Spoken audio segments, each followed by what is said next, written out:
dibawa-bawa sama lawyer Roy Suryo nih. Hah? Dibawa-bawa sama lawyer. Lavender, total cokocip.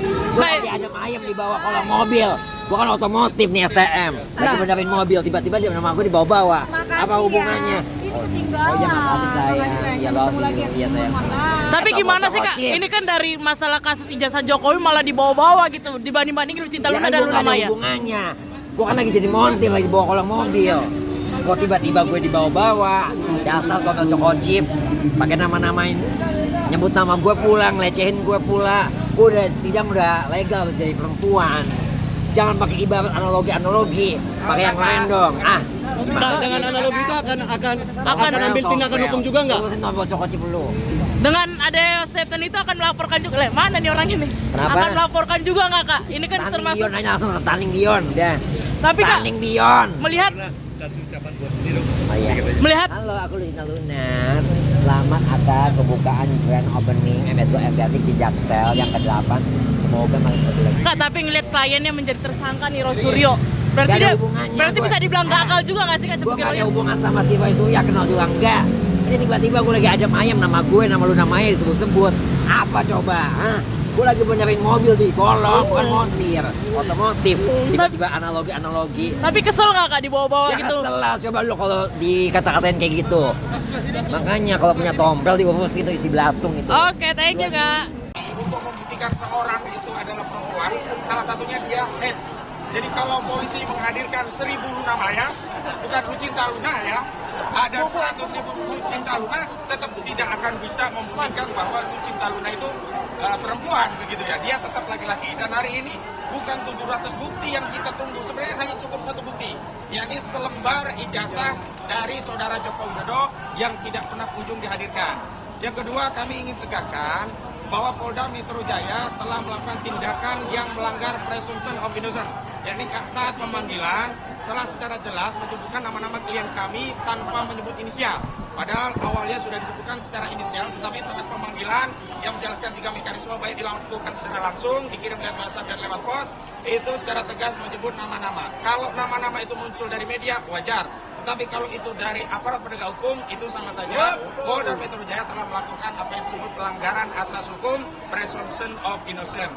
Yang selanjutnya, hari ini klien kami ada panggilan sebagai tersangka. Padahal ada satu terlapor yang naik juga menjadi tersangka belum diperiksa. Artinya ada target-target yang sifatnya prematur terhadap klien kami, dan ini kami kuat dugaannya ini bukanlah proses hukum murni, tapi ada proses yang melibatkan tangan-tangan kekuasaan, diawali dengan tuntutan-tuntutan pendukung Jokowi untuk segera menetapkan tersangka, dan hari ini mereka melakukan tuntutan-tuntutan untuk menetapkan tersangka menjadi tahanan. Saya tegaskan, hari ini yang harusnya segera ditahan adalah Firly Bahuri yang sudah 2 tahun lebih sudah tersangka. Tetapi Polda Metro Jaya tidak melakukan tindakan apapun. Karena itu hari ini kami yakin klien kami pun tidak akan dilakukan penahanan sebagaimana Polda tidak melakukan penahanan terhadap Firly Bahuri. Selanjutnya yang harus ditahan karena berkekuatan hukum tetap adalah Sylvester Matutina karena dia sudah inkrah. Dan Sylvester Matutina saat penyidikan di tingkat kepolisian tidak pernah ditahan.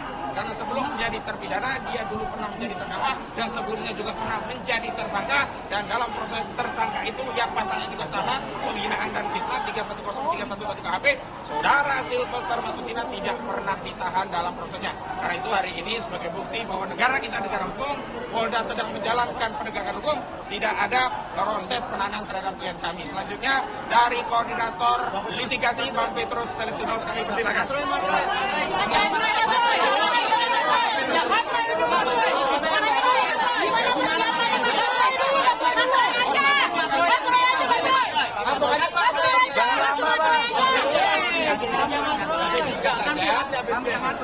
Bahwa hari ini pemeriksaan hari ini harus menjadi momentum penting, terutama bagi penyidik. Harus beri kesempatan seluas-luasnya kepada tersangka yang dipanggil untuk kita adu bukti. Karena penyidik menyatakan bahwa mereka sudah punya ratusan bukti, ratusan saksi, puluhan ahli.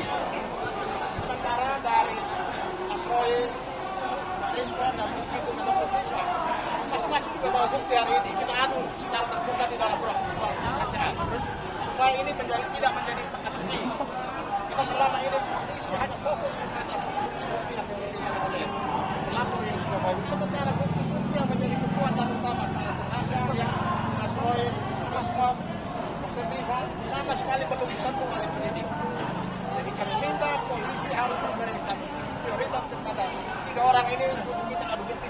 Bismillahirrahmanirrahim. Pertama-tama, alhamdulillah terima kasih telah hadir membersamai kami. Jadi kami hadir, saya, Dr. Risman Syarifat dan juga Dr. Tifa yang sudah ada di dalam bersama para kuasa hukum kami dan para makmak dan juga supporter, ada juga dari Muhammadiyah yang juga membersamai ya, kami dan semua yang ikut ya hari ini mengucapkan terima kasih dulu atas kebersamaannya. Dan kami ini kenapa saya harus mengucapkan terima kasih? Karena kami hadir bukan mewakili pribadi. Saya bukan mewakili saya sendiri, Dr. Risman tidak mewakili Dr. Risman sendiri, Dr. Tifa juga. Kami mewakili seluruh rakyat Indonesia yang menginginkan perubahan atas negeri ini. Ya, negeri ini sudah lama lebih dari satu dekade mengalami suatu rezim yang sangat jahat, sangat bengis, dan utamanya adalah apa? Yang telah menggunakan segala cara, menggunakan segala daya, termasuk ada penggunaan ijazah palsu yang kemudian tidak berani terbongkar sampai dengan sekarang. Dan kami ini juga untuk menegakkan kebenaran. Jangan sampai Pak Prabowo Subianto sebagai presiden yang ada sekarang mengulangi kesalahan yang dilakukan pada rezim yang lalu yang telah mempidanakan ya dua anak bangsa, yaitu Bambang Trimulyono dan juga Gus Dur. Ya. Masa rela Pak Prabowo malah menambah dengan angka saktinya. Pak Prabowo kan sudah angka 8. Ya. Masa di rezim Pak Prabowo tambah 8 lagi yang akan dipidanakan. Itu kan sungguh luar biasa ya. Dan saya tahu ini mungkin bukan kesalahannya Pak Prabowo, tapi ini adalah kesalahan dari orang-orang yang ada di sekitar Pak Prabowo untuk membusukkan presiden. Jadi sekali lagi kami hadir atas nama rakyat Indonesia untuk melakukan ini, dan kami menyatakan bahwa ini kami tahu bahwa kami akan dikriminalisasi.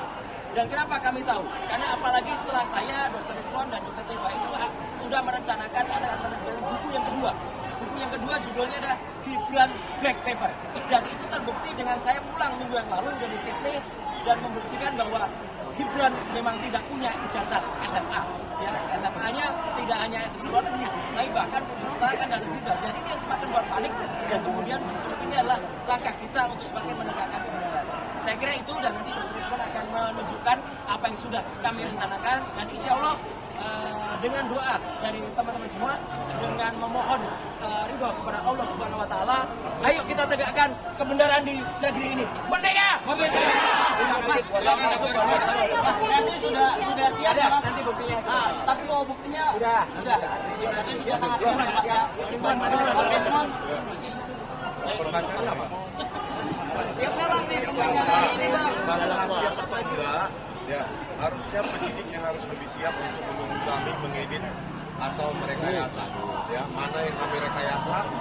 Kalau itu tidak terbukti nanti saya